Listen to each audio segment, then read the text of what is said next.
Have you been looking for a Taekwondo podcast with qualified people who know what they're talking about, who help you keep up with everything going on in the Taekwondo world? Well, you found it. This is the Taekwondo Podcast.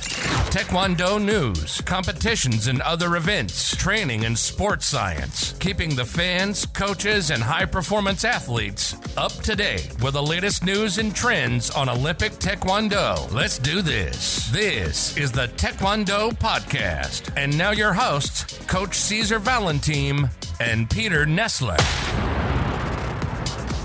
Hello and welcome to the first episode of the Taekwondo Podcast. We are a podcast based out of Austria in English language for everyone out there who likes Taekwondo. The coaches, the athletes, sports scientists, the fans and the families. On this episode, we are discussing 2022, the upcoming calendar, and more.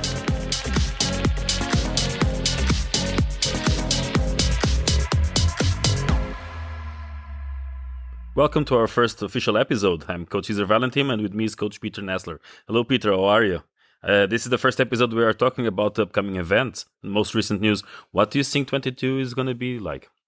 Well, the first version, let me say it like this, of the calendar from WT and also the Continental Federations is out. It is surprisingly full, in my opinion. Let's see how many events will stay like that. We saw that they already had to move the event date for the World Championship to later in the year. Also, not China anymore. Some other country. We will see. Kyorugi is clearly picking up. Lots of events. I'm a little skeptical about some countries putting their events without considering the COVID season. So you could watch that COVID has two peaks in the year, which is one after the winter time or during winter time, and the second one in the early autumn. And I'm not really sure if all the dates are set really, really carefully. So there's still not many events going on in summertime where for COVID, it's the best time of the year, but we will see how it develops. And I'm open for all the events.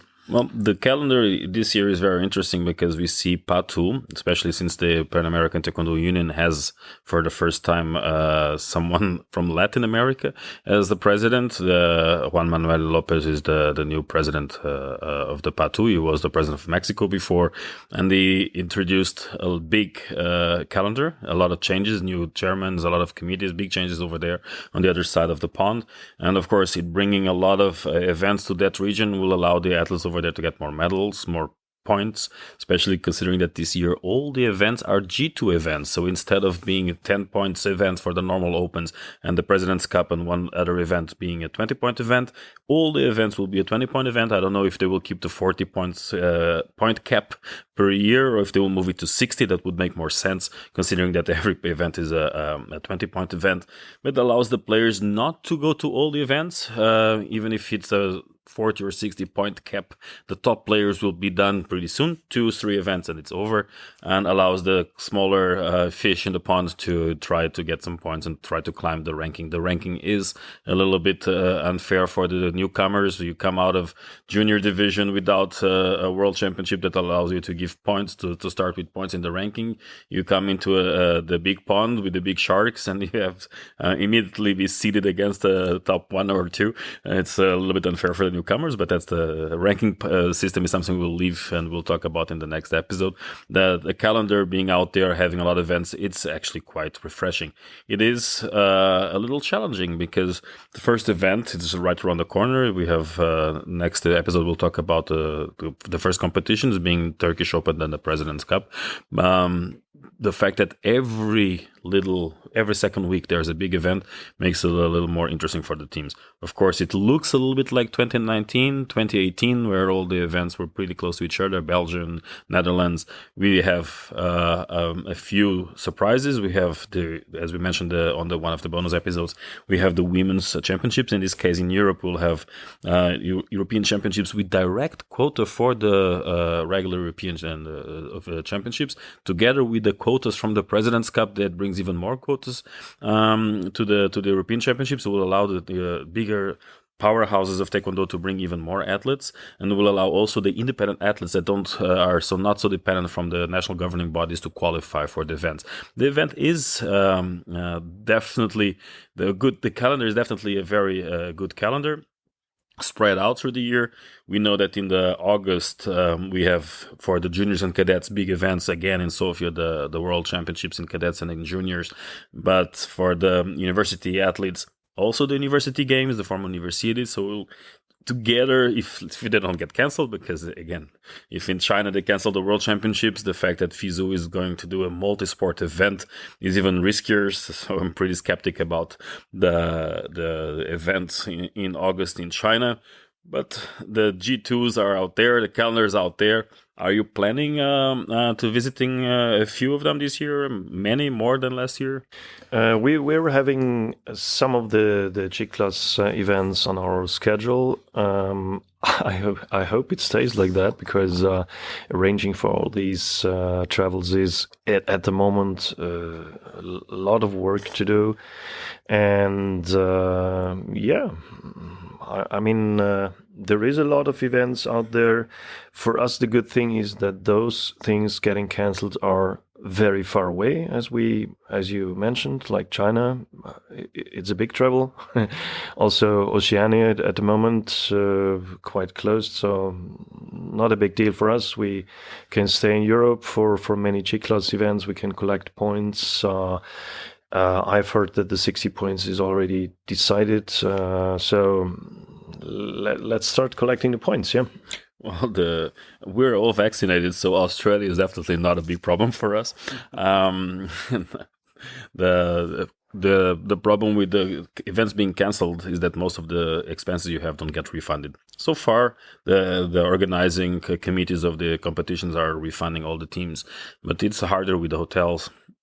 I never got the money from Belgian Open 2020 from the hotels, the plane tickets. They do get refunded in a way or another. Most of the times they try to push you for the vouchers. At least in European Union, we have a little consumer protection that allows us to get our money back.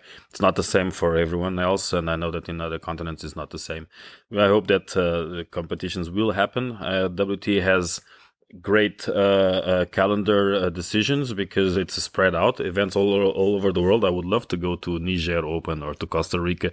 Financial reasons, I will be a little bit constricted to Europe. I guess you and many other teams in Europe will have the same, and other teams in Pan American region will enjoy the fact that they will have competitions over there with more frequency. They will have the Brazilian, the Colombian, all these events that were not so traditional, and will allow them to compete without having to go through jet lag, not to go through different nutrition, all this training away, even more expenses, because of course for life in Europe, hotels and training are not so cheap, the same as for us when we go to the Middle East. But there are at least a little more democratic and fair distribution of events. It used to be 25 events in Europe and 5 in the rest of the world. At least now there's 25 events in Europe and there's also 25 in the rest of the world. And it also reflects the amount of players. Of course, we have many more players here in Europe than the rest of the world. It's also fair that most of the events are here. The countries are closer to each other and very well connected. The events are there. Continental competitions are scheduled. The world is still in uncertainty. Everything else in more than 2-3 weeks away is always an uncertainty in pandemic times. But one thing is for sure, we have new committee chairs, and we have, for the first time in World Taekwondo, a woman in charge of refereeing. I don't know if you know her. I've did a recycling course with her in Brazil a few years ago, and I've been in touch now and then with her. Emily Morris, you probably know her sister. She was training with us in Spain a few years ago, Sammy. And it does move in a new direction, not only because it's a woman in charge of refereeing, but because it's also younger people in charge of the committees. The technical director in the World Taekwondo, the referee director in World Taekwondo, all being under 50, it's a big surprise. That is one of the main goals from Dr. Chung Kwon Cho, that he wants to have more women in the structures. So Emily Moros is one of them. We started getting younger people, that's true. Let's see how long they stay in their committee. The development in the moment is positive, in my opinion, to have more women in there, and also more spreading out the committees to people really working in the committees. For me, it's a good way. No, it is a sport that's getting younger by the time the number of players, the events for the younger players are also there. And I'm happy to see that we move away from the older men will get the position. In the case of Taekwondo, it's not even older white men, it's older men in general, because it's a continental distribution would be the same. And it's nice to see that actually younger people and women are also getting these positions. We talked already about Patou having a new chairman. Of course, for unfortunate circumstances, when General Foley passed away, African Union had to have a new chairman. So we have now also some changes over there, moving also a little more away from Northern Africa to Central Africa. We have South Korea in charge of the Asian Taekwondo Union a little bit, and changes are coming. Do you think Europe is changing in some way? European Taekwondo Union started to get more independent in the last months. That's what everybody could see. They even changed their name and back again from World Taekwondo Europe to ETU back again. So I think they're positioning themselves much more than before, but also for the rest of the community, it means that the support from ETU to WT regarding maybe events or whatever is in the moment not so good. So I'm a little skeptical that the path is a perfect one. On the other hand, Pragalos is a long-time president. As long as he could keep up with good ideas, it's okay for Taekwondo in Europe. Let's see if it stays like that. In the moment, his team works a lot to develop Taekwondo. As we could see, they tried a lot of formats for the events, and so in the moment, it's okay for me. Let's see how it keeps. They do have a new Secretary General that is famous for being innovative and to having a very professional approach to the competitions. I think the President's Cup is actually an idea from him, and most of these big events, the quotas, come from Barbarino. I think Barbarino is definitely one of the most audacious in terms of also innovative leaders in sports worldwide. We're lucky to have him in Taekwondo. If the countries in Europe are aligned together into these strong events, do you think we will have more European level events like they used to have in America? I remember, for example, that USA, they would have their huge US Open, but they would also have the US Nationals, and they would gather for almost 10 days of events. Do you think Europe will also move into that format of the big events? We see it with the President's Cup, but do you think it's going to grow even more? The problem is that COVID caused a little halt of all these things. President's Cup was well on its way, developing very nice. Last one was Helsingborg. We will see now in Albania the next edition. Let's see how they manage to do this. You're very right. I met Antonio Barbarino a few weeks or months ago in Portugal at the Pumps Europeans, talking a little bit. And I'm very positive on him because he always keeps to focus on the ideas he has, and no matter what happens out there. So that's a good motor for the development. That's good. This podcast is supported by Hawken Dynamics. Hawken Dynamics believes that technology is most useful when it stays out of your way. That's why Hawken developed the world's first wireless force plate system with extreme usability. It is the quickest, easiest to use, and most robust solution on the market. It is trusted by all sports organizations, large and small, as well as tactical, military, and rehabilitation environments around the globe. It's force testing in the palm of your hand. Here at Vin Taekwondo Center, we use Hawken Dynamics to test and monitor our team. The cloud-based platform allows us to access data and publish a variety of reports on the go. My favorites are trend reports and, of course, weight reports, where I can monitor different metrics to view progress and identify performance indicators, or to compare weights to a baseline data range. I use it on a daily basis to identify readiness. A simple jumping test takes me less than a minute to assess the entire team. Having my own Hawken Dynamics force plates allows me to test reactive strengths, maximum strengths, rate of force development, asymmetry, and so much more. The real-time feedback on the app is useful not only for testing, but as a training tool, making it more accurate and at the same time more engaging for the athletes.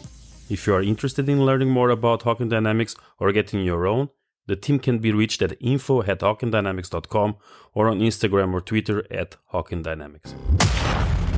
You're listening to the Taekwondo Podcast. Now back to your hosts, Coach César Valentim and Peter Nestler. We talked about the calendar and what we expect to have it in terms of competitions, but also in terms of training we need to understand what is coming up. We have pandemic, we're in the middle of an Omicron wave. Most of countries are getting record numbers of infections every day, even record numbers of people dying. Some countries are more vaccinated than others, therefore they're not so worried about the intensive stations being overloaded. But we all know sports are not that important, especially the non-competition sports. We have our professional athletes will be able to train at least with some restrictions. Even if they're not allowed to travel, they're still allowed to have some training camps, meet some other professional teams and organize in smaller groups. But that still keep active and look with a perspective, train with a goal. But how will COVID let us train? How will COVID let us move with our Taekwondo programs, our schools, our centers, our other activities? In the last months, we could see that there is a separation of clubs. Those who were able to manage a good structure, to set up a good structure for dealing with all these COVID matters, they keep being successful, or they keep being the only ones being successful because some others were dropping out. If you don't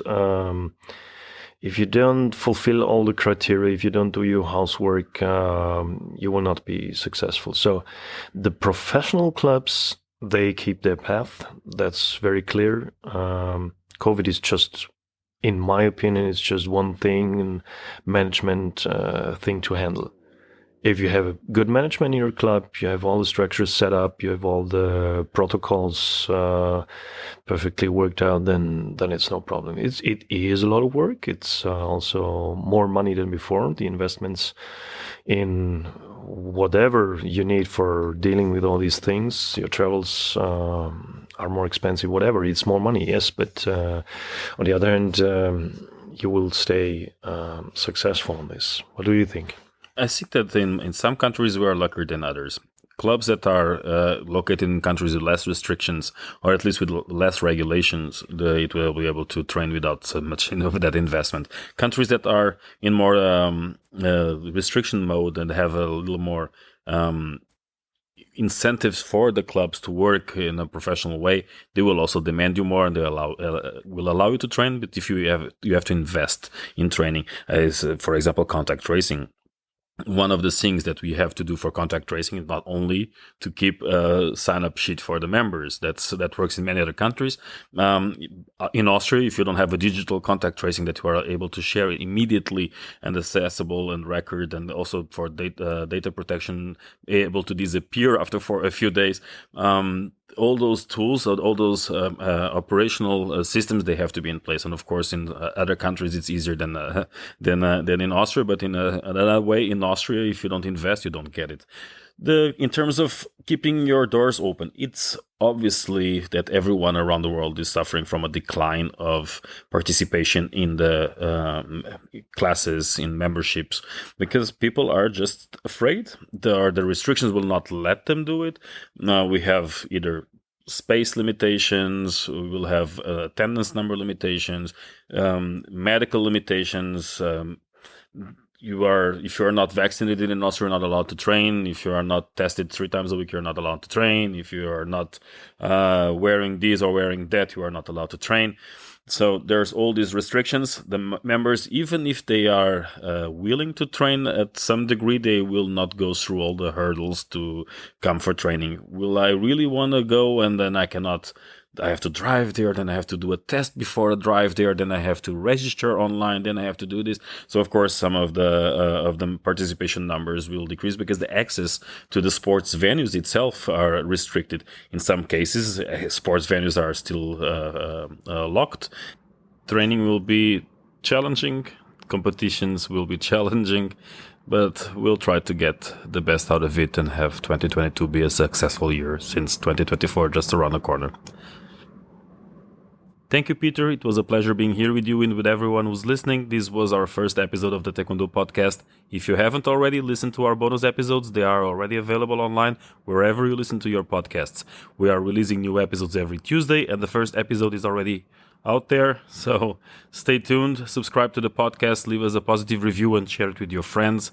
See you next time. You've been listening to the Taekwondo podcast, keeping the fans, coaches, and high-performance athletes up to date with the latest news and trends on Olympic Taekwondo. Your host, Coach César Valentim, has almost 20 years of experience with high-performance Taekwondo and has worked all around the world as a Taekwondo trainer. Peter Nestler has been teaching Taekwondo for more than 20 years, and he's currently one of the top referees in Europe. We hope you enjoyed the show. Make sure to like, rate, and review. And we'll be back soon. But in the meantime, find us on Instagram at Taekwondo Podcast, on Facebook at Taekwondo Cast, and the website taekwondopodcast.com. See you next time.